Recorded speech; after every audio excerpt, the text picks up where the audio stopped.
a quick recap for anyone who does not know, this anime channel called The Anime Men, they made a video a few weeks ago that got massively downvoted. Creators like me and numerous other creators basically voiced our opinions loud and clear that this video was one of the worst videos on anime, period. And honestly, it was. And since then, the Anime Men have come out with a apology video. And from what I've heard from other content creators, their apology is evidently sincere, and I want to see for myself. So I've not watched the video yet. I wanted to do a video on this earlier, but I have been extremely busy. Plus, for the past few days, I've had computer problems, and I've got all those fixed. So I now have some time to get this video put out. So the video is titled "We Became the Most Hated Anitubers Ever." Well, clever. And let's see if they mention me at all, because they did actually watch my video when it was premiering. So maybe they'll mention me. I don't know. Let's see how their apology goes, shall we? This straight up might be the single worst Anituber video of all time. Doraemon's F tier. It's easily F tier. F tier. Bottom of the barrel F tier. They gave Astro Boy the Dragon Ball time. Dragon Ball time. This is probably A or S. The D tier. What? Goku with a tail. I've never seen that before. What? The Mexican cartels and people who know what Solo leveling. Instant F tier. Okay, I will admit this intro is good. They actually bring up a bunch of people who absolutely clowned and hated on the video. And honestly, this is a good start. I'm gonna kill someone. Put it at 2 times speed. We're giving this anime a little bit more respect. We're only gonna put it at 1.5 times speed. Regular speed. Scrolling on your phone. The least you could do is try. One of them doesn't even watch anime. Don't watch anime at all. You are a bunch of tourists. I used to hate anime until 2020. I'm too old for this. At least self-proclaimed anime fans. Maybe don't make a tier list video.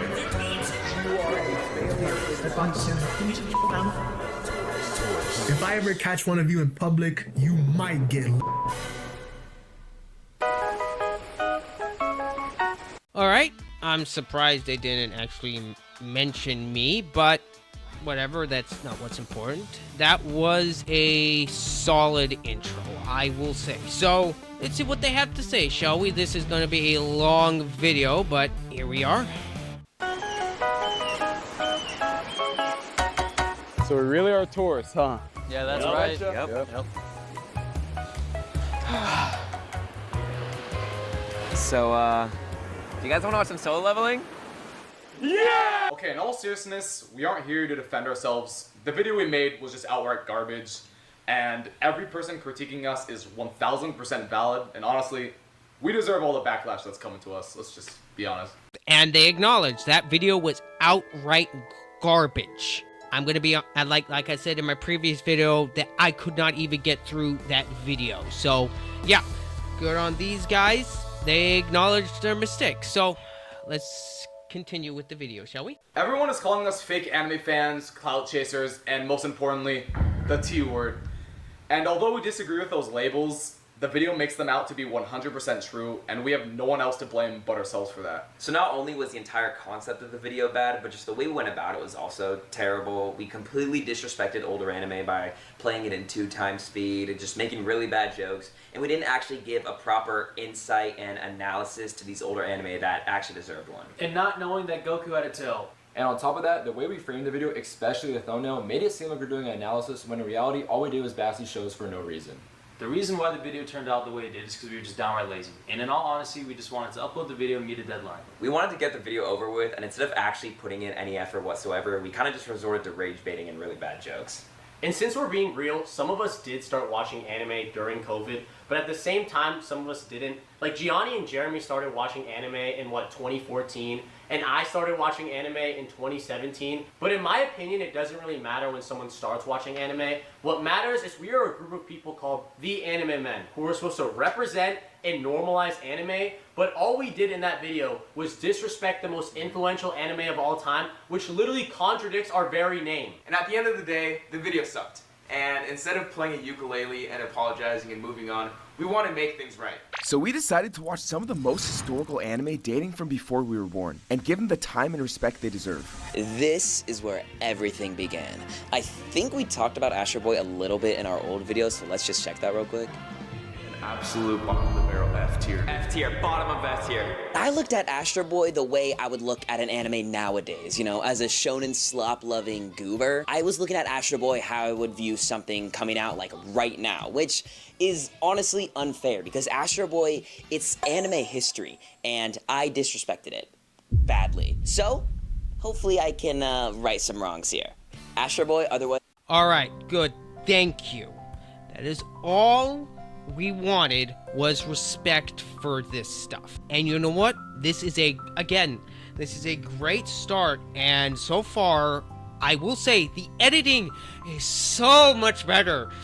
I'm not pulling my hair out, I'm not getting aggravated, I'm actually enjoying the video so far. So, good on you guys for actually putting in effort and actually putting in respect and actually giving proper context to some things that, to your acknowledgement, the video put you guys in a bad light, rightfully so, and you acknowledged it.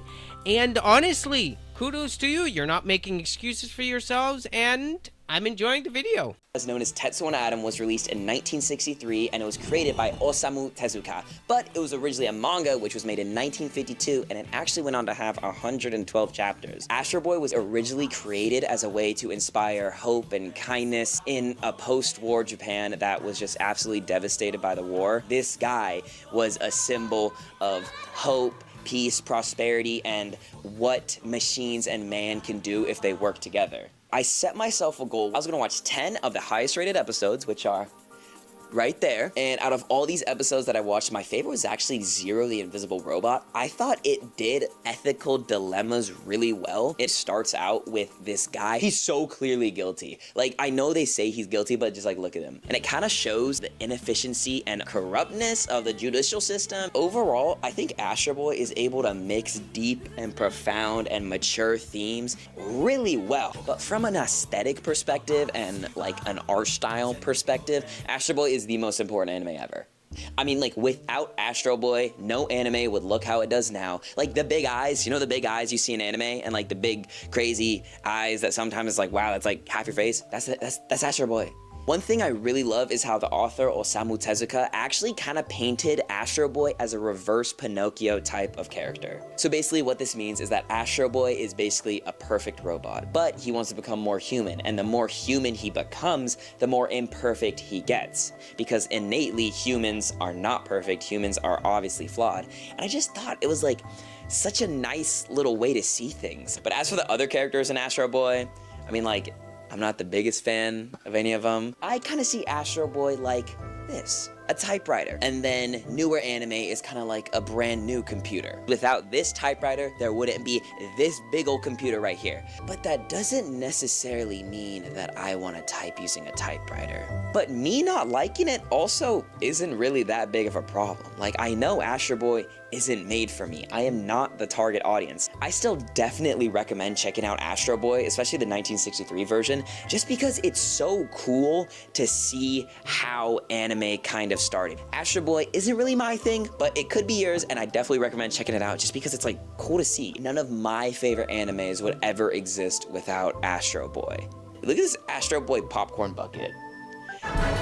Alright, for a quick little review on that first segment on Astro Boy. That was a great segment. He actually pointed out some things that I didn't even know. He definitely gave Astro Boy the proper respect it deserves, and that definitely was a great synopsis and history lesson on how important Astro Boy actually is. So, let's continue, shall we? Racer. I actually have a personal connection to this anime, so my Brazilian Jiu-Jitsu instructor always makes fun of me for watching anime. But the one anime he ever watched was Speed Racer. And when I texted him I was gonna watch it, he said one thing. Only one is good. Speed Racer. The anime follows Go Mifune, or otherwise known as Speed since his name was changed in the US localization, who wants to be the greatest race car champion. He competes in literally the craziest races ever, with his car Mach 5, with the help of his girlfriend, his family, and his pet chimp that he, for some reason, has. Speed Racer was one of the first anime to see success with an international audience, paving the way for anime globalization. After some time passed, the rights to Speed Racer went to an American company called Speed Racer Enterprises, first adapted into a cartoon in the 90s, before eventually becoming a live-action movie directed by the Wachowskis. You might actually know them as the creators of The Matrix, like one of the most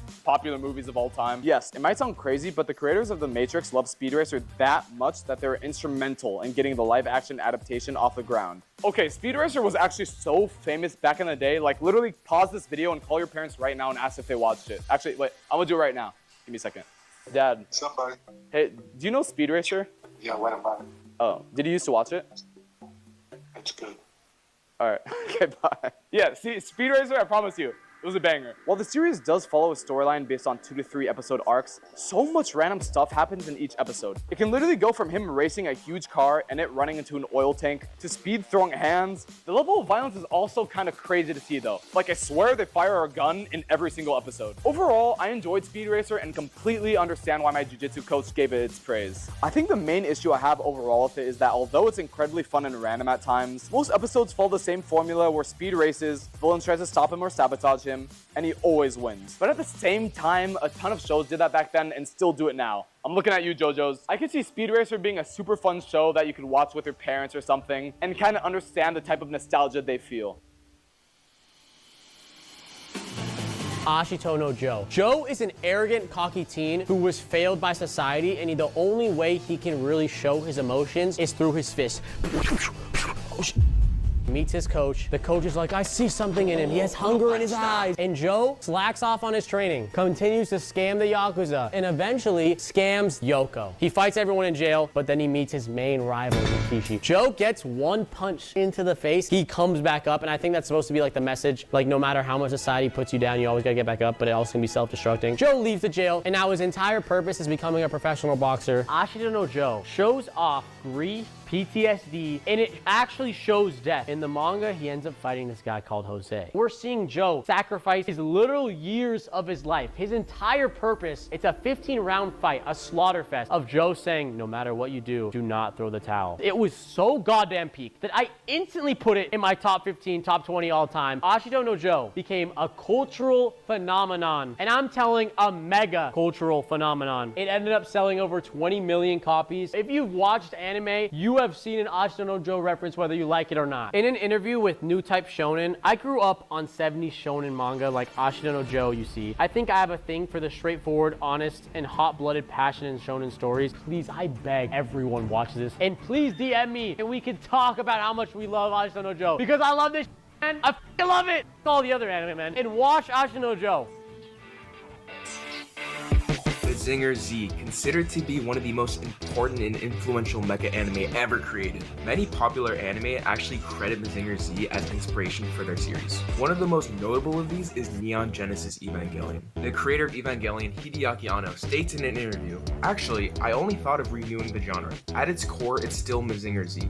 I thought to myself how Mazinger Z would be if it was created today, with stuff like training the pilots in laboratories. However, this was quickly derailed." Hideaki Anno, the creator of Evangelion, goes on to state that while the rough draft of Eva was more comparable to Devilman, which is an anime series that was animated in 1972, the initial plot of Evangelion was actually more similar to Mazinger Z. When he mentions pilots, it's important to note that Mazinger Z is considered the first anime to have a mech piloted by a human on the inside, something that has become extremely common and even might even be the standard now.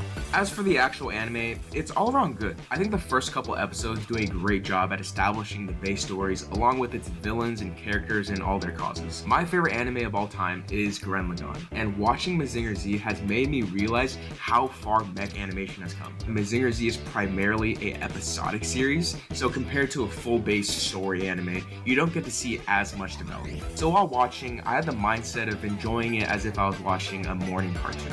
rather than something like One Piece or something. So all in all, if any of you guys are into mech, I would recommend giving Mazinger Z a shot.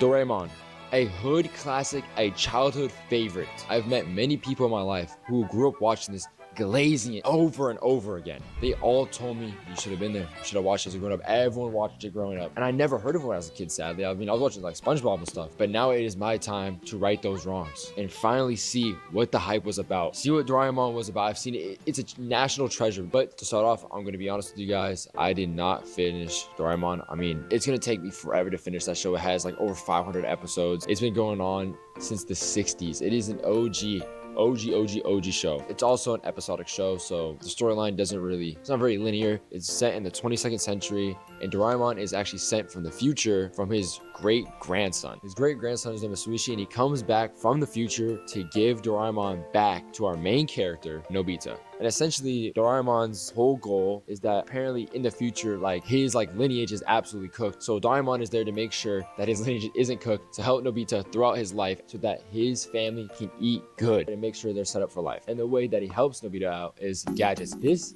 cat, Doraemon, is OP. He has infinite gadgets. Each episode, there's a new problem. Nobita is low-key an idiot, honestly. Like, he always messes up. He always gets greedy with the gadgets. Like, oh, this is OP, I'm gonna abuse it. And he abuses it, and Doraemon's like, are you serious? The show is actually super funny, honestly. Even now, there's definitely humor that we can get as adults. And the gadgets are super creative, honestly. The whole show is honestly insanely creative for its time. It was a great show. Now for historical value, I mean, it's pretty obvious. Max prestige, 99 overall, Hall of Fame level. If it would put it in the Hall of Fame of anime, it is one of the most influential shows in anime history. It originally came out in 1969, and even till 2025, this show is still having impact. Basically, every mangaka to this date references Doraemon as an inspiration, an OG of anime history. They even remastered in 2005. All these episodes, it's still going. According to The Guardian, Masahiko Komura, an LDP lawmaker and the foreign minister at the time, appointed Doraemon as Japan's first animation ambassador. To promote Japan, Doraemon was the head figure of that. It is insane to me. I didn't even realize all this about Doraemon. I mean, I literally just heard of Doraemon, sadly, only 5 years ago. I've seen Doraemon toys everywhere, so I'm very honored that I was able to even dive into this. I know in the past video I watched the first clip, but the first clip was only 30 seconds long, and it was like original cut, and it was literally just audio. Now for my rating of Doraemon, it is very hard to rate Doraemon since I only watched 12 episodes, and it's been going on for a long time, and I missed out on a bunch of stuff. But for the 12 episodes that I watched, I can't really give it a 1 to 10. I feel like in everyone's hearts, it's just an auto 10. I mean, it's Doraemon. But instead, I was just giving it a rating as words. I'm going to be saying Doraemon is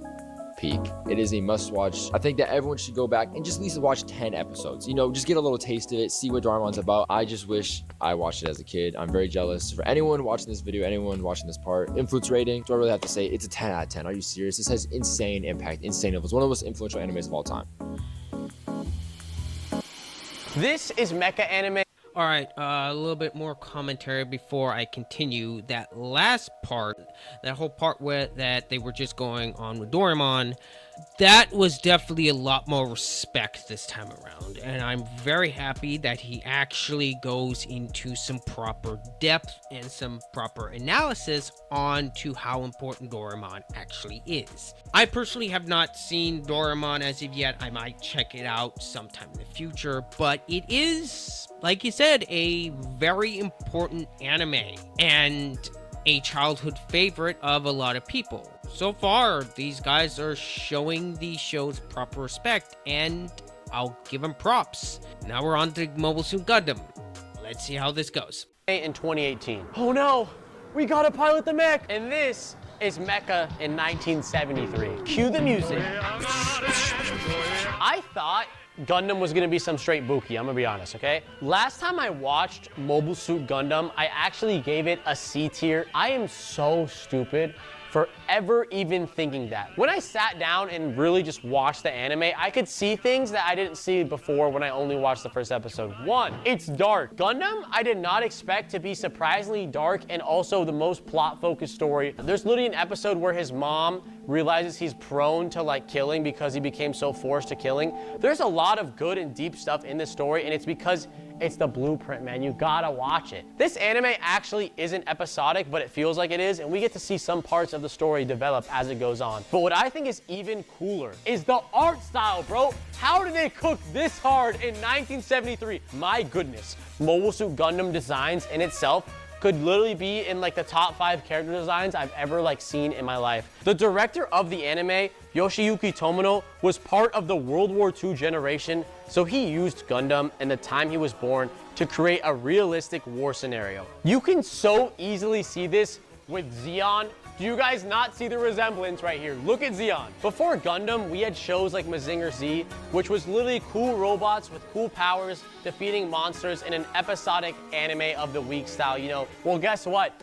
Gundam was the first not to follow the order. Gundam changed the formula. We see our 15-year-old MC Amuro Ray go from a normal young kid to someone who literally fights with PTSD and grief on his side. On top of this, he becomes desensitized to mass murder and war. Like, there is real stuff going on in this anime. Obviously, it's still a kid show, it's catered towards teens, but there was like a lot of death in this story. Now let's talk about influence. If you think you were influential, well, think again. Because Gundam has literally influenced every single mecha anime, whether you like it or not. Blood Iron Orphans, you heard of that? Evangelion, you heard of that?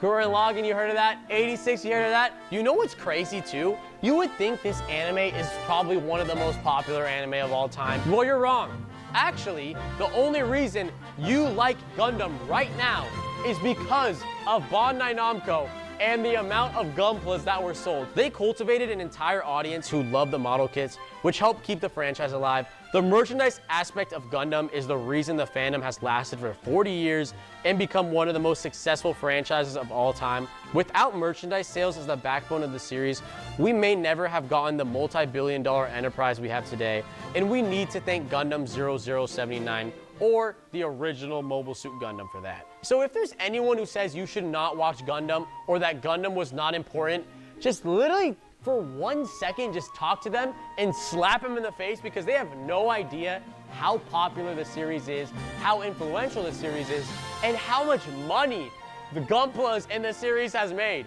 Like, bro, he deserves a bag.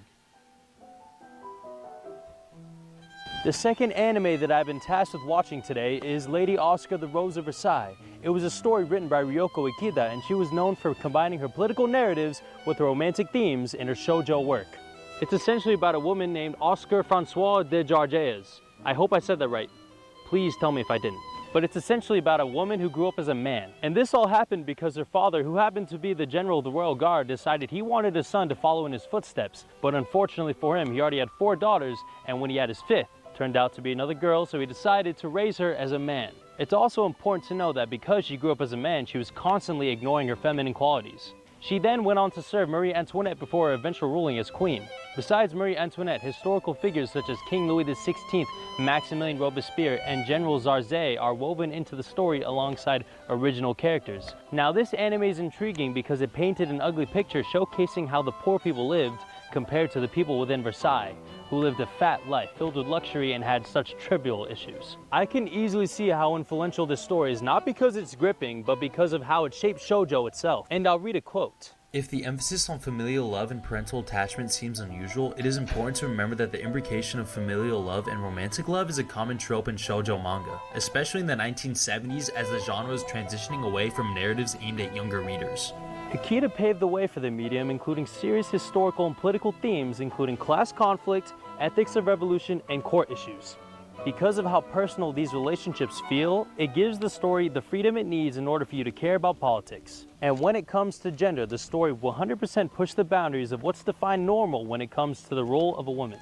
Lady Oscar is a character written with power and authority. She's constantly at a discourse when it comes to her own identity and her own expectations. The Rose of Versailles prove that shoujo can be about women and talk politics or revolution at the same time.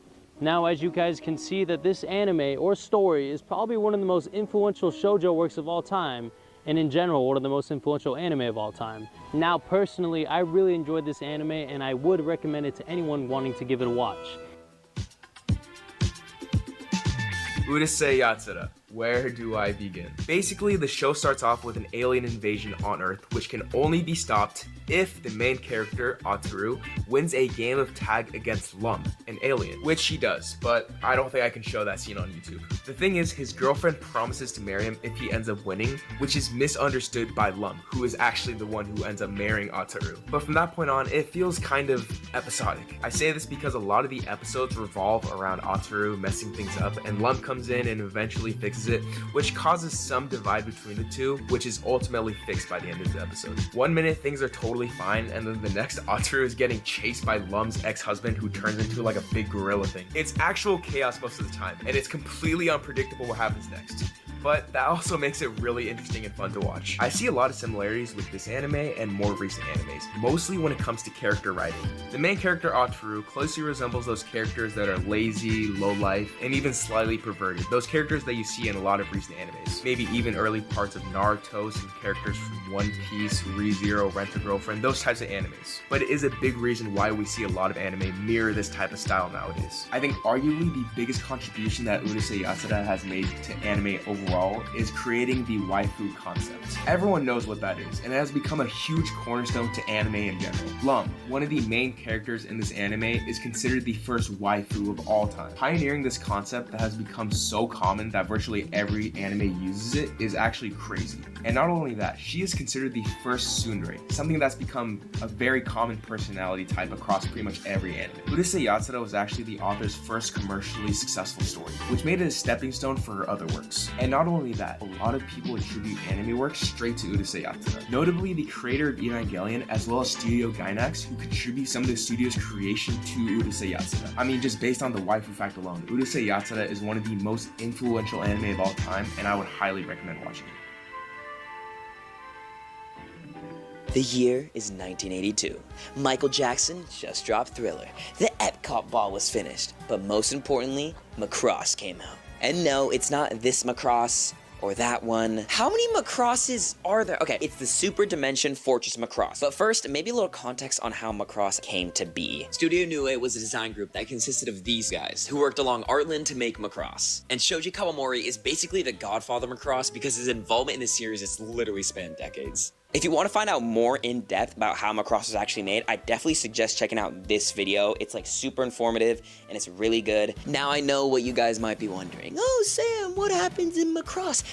The question you should be asking is, Sam, what doesn't happen in Macross? Are you a romance person? Well, boom, here's like a super well-written and constructed romance triangle that sometimes turns into like a romance square because there's like 4 people. And if you want action, they got these crazy mecha fights that is like so insane looking. And you want music? It has some of the best anime songs you will ever hear. I won't really go into a summary that much because I kind of want you guys to experience Macross for yourself. But like basically there's like this really big alien ship.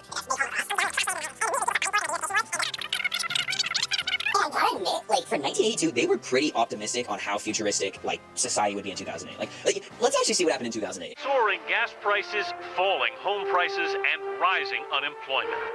Okay, maybe 2008 wasn't that good. So the story surrounds our main character, Hikaru, and the other main character slash freaking awesome idol singer, Min-Mei. Their dynamic I thought was really cool and interesting. You guys have to thank Min-Mei for Japanese idol representation in anime. Slight spoiler here, the enemy that they're fighting while they're on the Macross is this big race of giant aliens, and they're actually only ever taught one thing: war. It immediately brings in, for me at least, like the nature versus nurture debate. These people were born and bred for war. Everything they do surrounds war. Is it really their fault that they're constantly fighting each other and fighting other races and planets and people? And it's really interesting to see these like innately bad warriors like try and become good. As my great friend Parthenox once said, "What is better, to be born good or to overcome evil through great effort?" I think that quote is a perfect representation of Macross. I also think the characters are really good. My personal favorite being Hayase. I thought she was kind of cool. Also, Captain Global,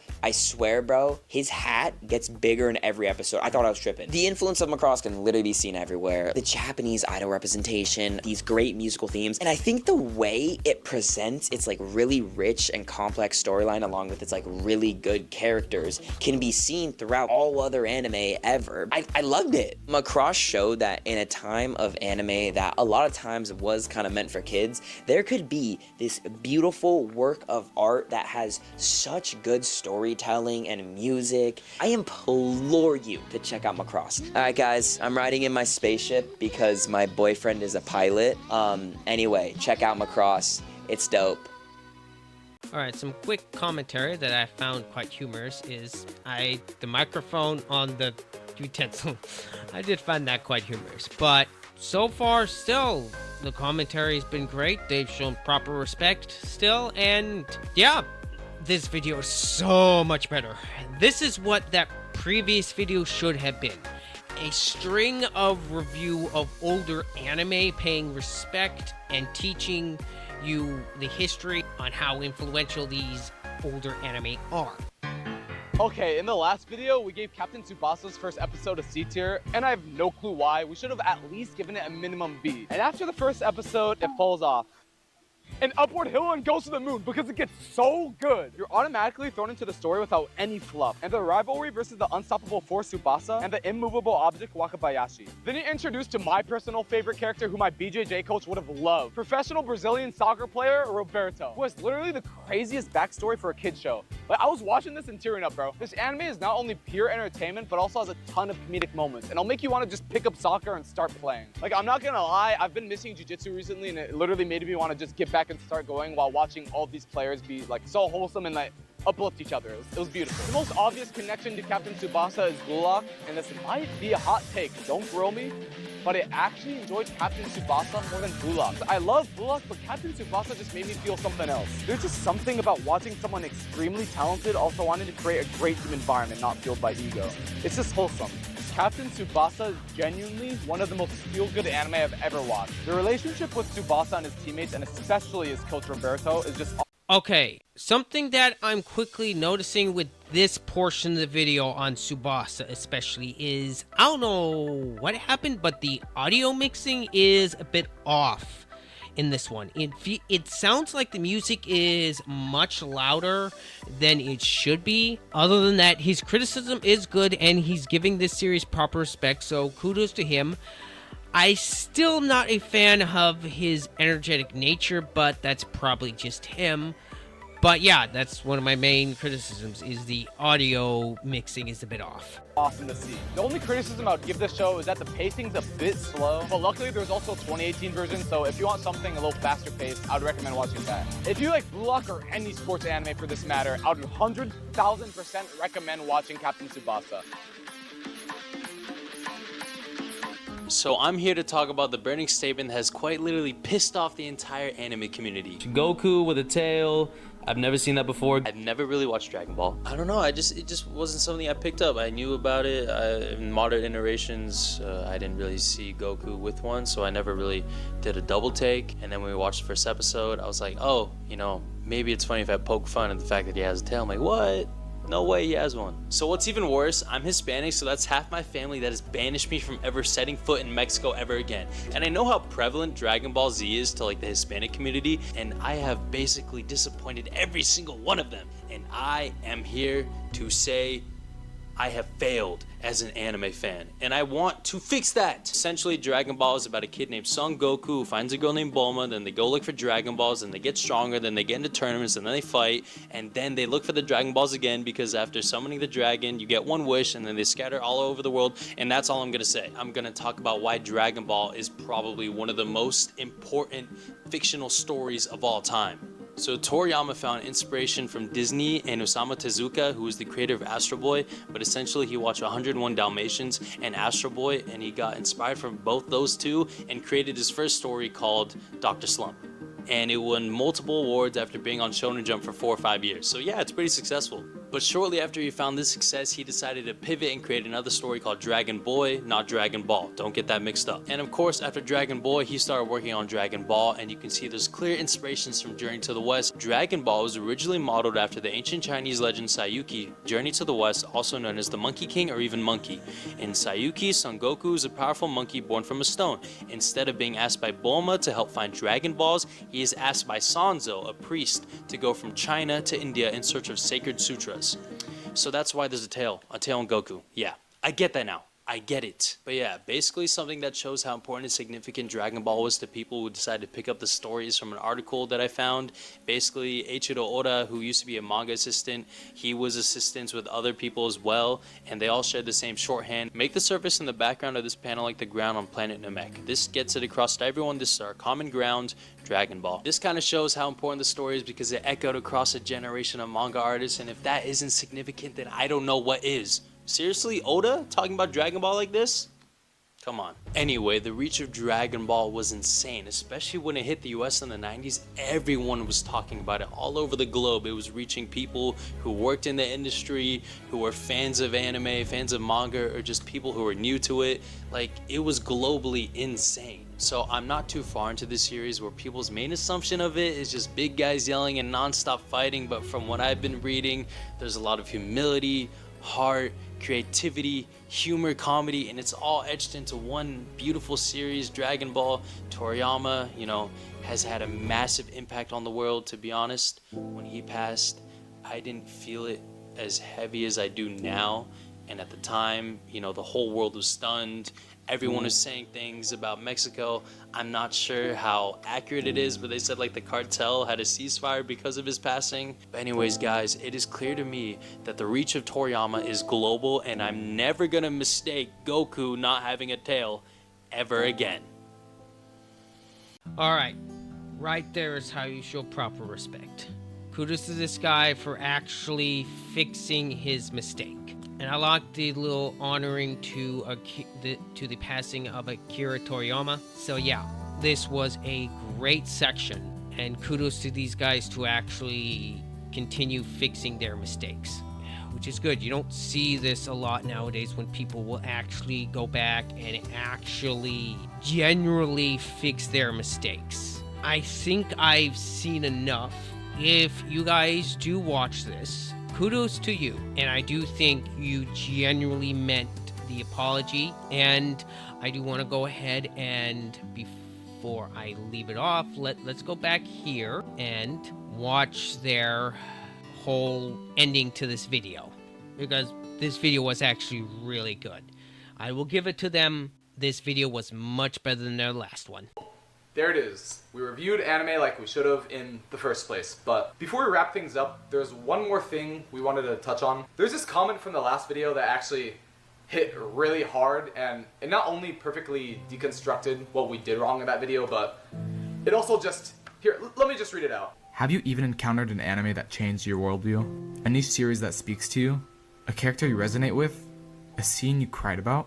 Yeah, so even though the last video would contradict our answer to this question, the answer is yes. So we want to take some time to talk about how much anime has affected our lives.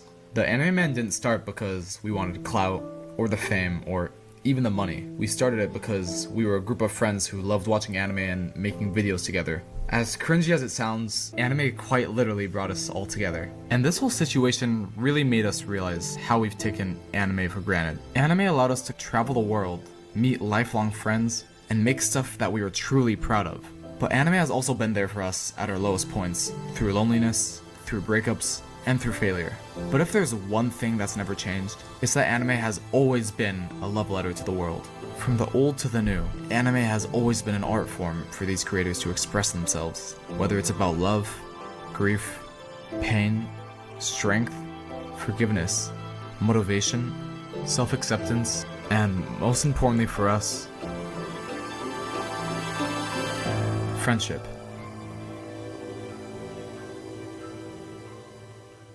For some final thoughts on the Anime Men's apology video, and I'm going to address the Anime Men directly here. If you guys do watch this, my final takeaway is very positive from you guys. You guys went from being one of the most aggravating, tourist-looking individuals I've ever seen to people who genuinely actually care about anime. We may have differing opinions on what shows are good or not, but at the end of the day, these are opinions. And from what I saw from this video of yours, you guys showed genuine respect, went through and you watched plenty of episodes to give a decent, where you had a decent enough of an idea of what the show was like, and you gave some genuine great history lessons and some great analysis of the animes themselves. And you guys actually took into account the age of the animes themselves and how important they actually are. From me to you, thank you. You guys took our criticisms to heart, and from what I could tell from this video, you guys actually do mean it. Good on you, good sirs. Continue the good work, and as long as you don't make that stupid mistake again with those previous videos, I don't think you'll have any more problems. And I will say, I'm glad you guys did not just do the typical thing that a lot of people nowadays, you blame the people who watch the video, you scapegoats. No, you guys actually meant an apology. You put out a great video on it. Good job. And I want to thank you guys for watching all the way till the end. Let me know what you guys think down below in the comments on my reaction and the video as a whole. I would love to hear it. And please don't forget to leave a like down below. That really does help with the channel, with the whole YouTube analytics thing. And plus, I'm not all that big. I'm trying to grow my channel here, so it'd be great. It'd be much appreciated. Anyway, I'll see you guys in the next one. This has been Ryder. I'm out.